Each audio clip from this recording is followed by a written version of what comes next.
දැන් අපි ඇවිල්ලා ඉන්නේ කාලෙන් කාලෙට විවිධ කතාමවන කතා බහට ලක් වෙන ඓතිහාසික රජමහා විහාරයකට.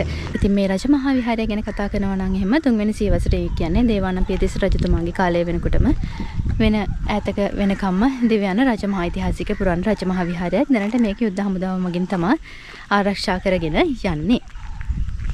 මේ වල දකින්නේ කංකසන්තරේ තිස්ස රජමහා විහාරයේ බෝධීන් වහන්සේ. ඉතින් මේ වගේ තමයි වලට පුරාණ ගල්කණු එහෙමත් මෙතනදී දැක බලා ගන්න පුළුවන්. මම කිව්වා වලට ඈත අතීතයකට දේවානම්පියතිස්ස රජ දවසට දිව යන පුරාණ රජමහා විහාරයක් තමයි මේ කංකසන්තරේ තිස්ස රජමහා විහාරය කියන්නේ. ඉතින් මෙන්න මේ විදිහට මෙතන තිස්ස රජමහා විහාරයේ පුරාවෘත්තය සඳහන් වෙනවා. මේ වලට බලා ගන්න පුළුවන් මේ චෛත්‍ය රාජානන් වහන්සේ මේ චෛත්‍ය නිර්මාණය කරලා තියෙන්නේ. වලට පේනවා මුට්ටියක හැඩයක කියන්නේ ගටාගාර චෛත්‍යයක් තමයි මේ නිර්මාණය කරලා තියෙන්නේ. මේ චෛත්‍යත් නිර්මාණය වෙලා තියෙන්නේ මේ මෑත යුගයක 2018 වර්ෂයේදී තමයි මේ චෛත්‍යත් නිර්මාණය වෙලා තියෙන්නේ. මොකද විවිධ ආක්‍රමණයන්ට ලක් වෙච්ච භූමියක් තමයි මේ රජමහා විහාරස්ථාන භූමිය. උසින් අඩි 100ක් වෙනවා මේ චෛත්‍ය. ආරම්භ කළ තියෙන 2021 දී ඒ වගේම කොත් පළඳවල තියෙන 2023 4 වෙනි මාසයේ 27 වෙනි. ඉතින් මේ පුරාණ රජමහා විහාරයේ විහාරාධිපති විදියට ඉන්නේ පූජ්‍ය ගින්තොට නන්දාරාම හිමියන්. ඉතින් මෙන්න මේ විදිහට තමයි ඔයාලට පේනවා. ඉතින් ගටාගාර චෛත්‍යයක් තමයි මේ විදිහට නිර්මාණය කරලා තියෙන්නේ. ඒකද මම ඔයාලට කලින් කිව්වා වගේම විවිධ ආක්‍රමණයන්ට මේවා වෙන්නේ දැන්. විනාශ වෙලා ගිහිලා තියෙනවා මුලින්ම සොලි ආක්‍රමණයන්ට. ඊට පස්සේ යුද්ධ කාලේදී මේ හැම දෙයක්ම විනාශ වෙලා තදින් යුද්ධය පැවති කාලේ මේ යුද්ධය පවතින ප්‍රදේශයක් තමයි කංකසන්තරේ. ඉතින් මේ පූජා භූමීන් සියල්ලක්ම පාහේ විනාශ වෙලා තියෙනවා. අදටත් ආందోලනාත්මක පුවත් මවන තැනක් තමයි මෙතන. මොකද උද්ඝෝෂණ පවත්වනවා.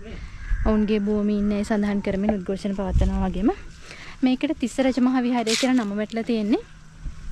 දැන් විහාරස්ථානයට මුලින්ම ධර්මාශෝක රජතුමාගේ පුත් මිහිඳු හාමුදුරන් තමයි මේ මෙතන විහාරස්ථානයක් කරවලා මෙතනට තිස්ස රජමහා විහාරය කියලා නම යොදන්න කියලා තියෙන පවසලා තියෙන දේශනා කරලා තියෙන්නේ.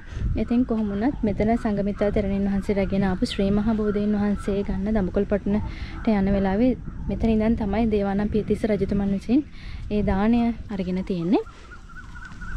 ඉතින් එතනදී තමයි සඳහන් කරලා තියෙන්නේ මෙතන විහාරස්ථානයක් කරවලා එතනට තිස්ස විහාරය කියලා තිස්ස රජමහා විහාරය කියලා නම් තියන්නේ කියලා. ඉතින් මේ ඒ තියෙන කංකසන්තරේ තියෙන තිස්ස රජමහා විහාරයේ දැනට තියෙන විදිය. ඉතින් විශාල භූමි ප්‍රදේශයක් තියෙනවා ලස්සනට මල් වවල ගස් වවල. ඒ වගේම තාමත් මේ වලට පේන ඇති ඉදිකිරීම් කටයුතු කරගෙන යනවා. 2018 ඉඳන් තමයි ආයමත් මේ විහාරස්ථානයේ ඉදිකිරීම් කටයුතු ආරම්භ කළා තියෙන්නේ. මේ දැනට වැඩ හිඳින ස්වාමින් වහන්සේ නමක් තමයි වැඩ හිඳින්නේ.